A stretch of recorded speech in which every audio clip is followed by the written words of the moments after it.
Hello everyone, আমি Asif from arts by rights. আজকে কথা বলবো স্কেচবুকের একটা প্র্যাকটিক্যাল ইমপ্লিকেশন নিয়ে। যে ছবিটা দেখা যাচ্ছে, এই ছবিটা আজকে আমার বিকালবেলা স্কেচ ওয়ার্ক থেকে আঁকা। ধানমন্ডিতে আমাদের একটা স্কেচ ওয়ার্ক ছিল, তো আমি সেখান থেকে এই ক্যারেক্টারটাকে পিক করি। ক্যারেক্টারটা আমার কাছে ইন্টারেস্টিং মনে হয়, কারণ সে একটা থিন একটা ফিগার, একটা ঢোলা জামা পরে দাঁড়িয়েছিল অ্যান্ড অল হোয়াইট। ইভেন ইস মানে স্যান্ডেলস সেগুলোও ছিল হোয়াইট অ্যান্ড চুলগুলো কার্লি, গ্লাসটা গোল, মুখে বিয়ার্ড। আমার ফিচারগুলো ইন্টারেস্টিং লাগে, তো আমি জাস্ট শর্টকাটে নোট নিয়ে নিই এবং হয়তো এখান থেকে পরে আমি ক্যারেক্টার ডেভেলপ করতে পারবো। স্কেচ ওয়ার্ক মানে স্কেচবুক করার আমরা যে বেনিফিটগুলো বলি তার মধ্যে আসলে এটা একটা, যে আপনি ইউনিক ক্যারেক্টার ডেভেলপ করতে পারবেন। এখন আমরা একটা ড্রয়িং করার ট্রাই করি। যেমন ক্যারেক্টারটা আমার মাথায় আছে, আমি সেখান থেকে রাফলি স্টার্ট করি। প্রসেসটা সিম্পল, এটা আমি এইভাবে করে তার জেস্টারটা বিল্ড করতেছি।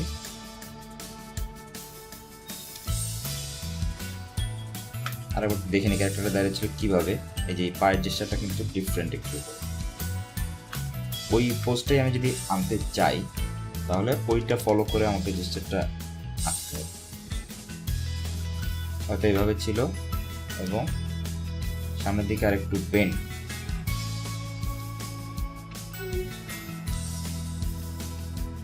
আমি ঠিক ওই জেস্টারটা আঁকবো না, হয়তো তাকে আর একটু সাইড ফেস এইভাবে আঁকতেছি।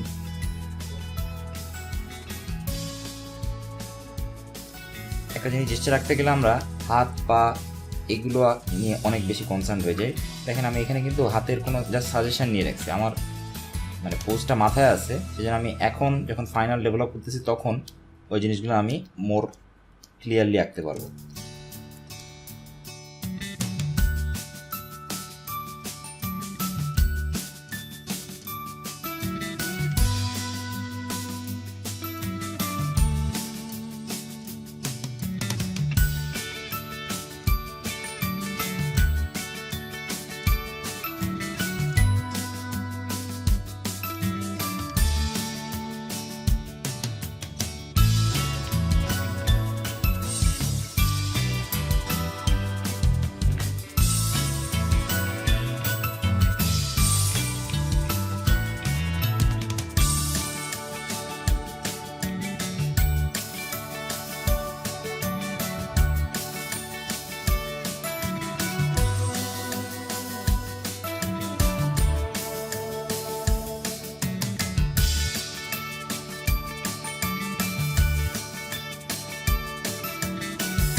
ওকে, সো এখান থেকে আমরা অলমোস্ট একটা ক্যারেক্টার দাঁড় করে ফেললাম।